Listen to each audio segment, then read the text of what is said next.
Pronounce your last name for me. Migliaccio. Boy, that is a mouthful. And it's correctly pronounced Migliaccio. If you're from the old country. My husband's family is from the old country. My maiden name is Lillard, which is like Willard, only with an L. And I got tired of people mispronouncing it, so when I got married, I took his name. There you go. I thought, there you go. Couldn't pronounce Lillard? Wrap your mouth around that. Well, I've sat in today on your lecture, and I'm just wondering, if you could go back to your high school days, and was that aha moment? Did you ever think where you were going to become this famous writer? Hey, like I said earlier, 500,000 books a year are published. Mm-hmm.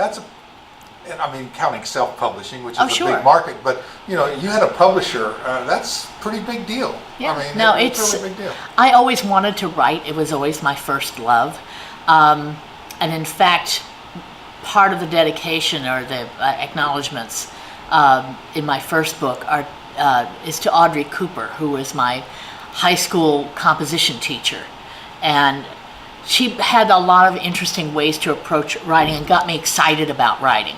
I'd always written little stories and stuff like that. With my younger brother and I used to write stories together. Right. But Mrs. Cooper got me really interested in writing to be read, not just writing for my own entertainment. Yeah, it's amazing how a person can touch you as a young person, and then all of a sudden 10 years, 20 years goes by, and you can just pull that out of the air, and then you think, wow, it gives you goosebumps sometimes thinking about it. I have the same kind of experience and things that I've done, that you met the person that you had a high school teacher, and then 20 years later you meet him again, and you're thinking, wow, everything I learned in his class I use every day, and you wonder, like, just that one class, not all of them. Not all of them, no. I noticed that the students participated quite well. They had a lot of questions. And of course, Rich Follett is, I think, a different kind of out-of-the-box teacher.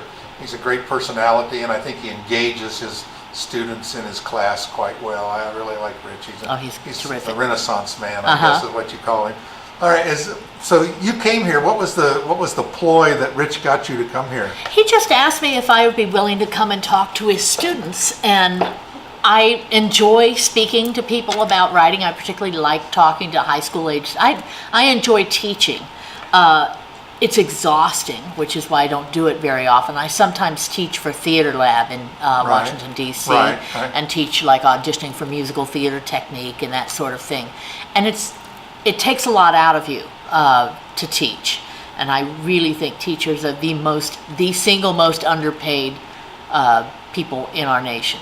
It's a shame how little they're paid. I like those bumper stickers. If you can read this, thank a teacher. Yeah. Right. I mean, those little things like that. I mean, somebody had to write that. I mean, somebody did. Writing is one of those things you use every day, and we just don't think about it. I think, and people come to me and looking for jobs, and I said, well, or calling for or asking for advice, and I tell them, well, here's what you need to do. Take all your English classes. Well, I don't really like English. Take math classes. Well, we never use it. Trust me, you use algebra every day, and you'll use your writing skill. I can go back and look and say, to my own experience, boy, I wish I had taken that, studied harder in English. Communication, use it every single day, and writing skills. People think they don't use them, but it's just amazing. Oh, you do. I tell people, I said, no one asks you what your degree's in. Get a degree in basket weaving if that's what you want. But, learn those skills. Learn how to write. I said, most people I want a person, I hate to use the word liberal arts degree because it kind of has a connotation of out there, but I want someone that can communicate with people, can carry on a conversation, has manners, can be polite, be a person that can, get along and write and communicate in the written word, not in, I have to look it up sometimes, go to the Urban Dictionary and see what all these initials mean. But I really enjoyed your talk. But anything else you want to just say before we go? Well, it was interesting talking about, college and school and things like that. My degree is in journalism.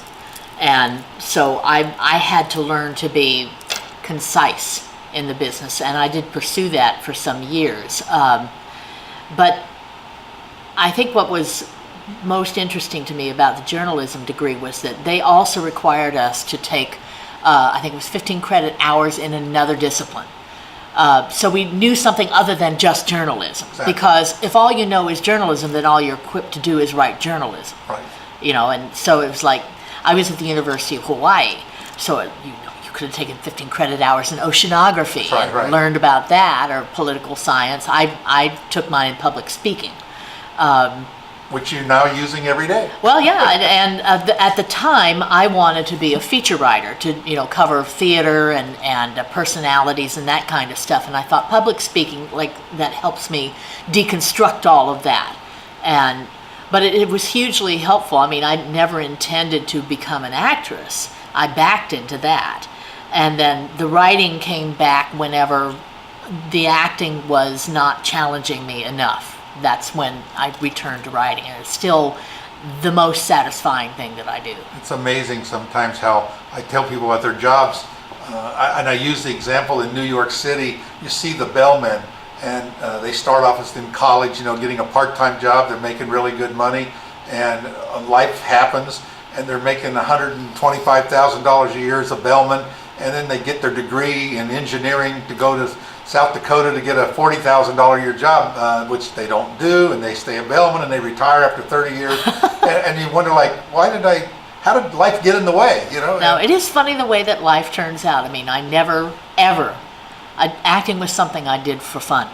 And the fact that someone would actually pay me to do it was a huge revelation. Because I thought, this is easy. I mean, I've found since then it's not always as easy as it appears. Right. But I mean, it's not like being a doctor or a fireman or something like that. Well, it's a skill that you have to learn. It's not. Yes, it is. And I sometimes get discouraged in the acting field where, especially now in TV, if they need a person that has an Italian accent, they hire someone that has an Italian accent. Years ago, an actor had to act that. Yeah. Well, I kind of lost that skill. I think it's good, actually, in a way that they are now, rather than having white people play these roles, that they are going to people who actually are these parts. Exactly. So I know that was always a big criticism back in the 40s and 50s. Of course, another thing was the leading men were all 40 years old and the leading women were 20. And that's still the case. It's still the case. Yeah, it's a shame. But we really enjoyed your talk today. Thank you. Thank you for coming to the high school here. It's a great thing. I just wish a lot of people would do it. And we'll see how we can do more in the future. I'd love again, that. Donna. Appreciate it. All right. Thank you.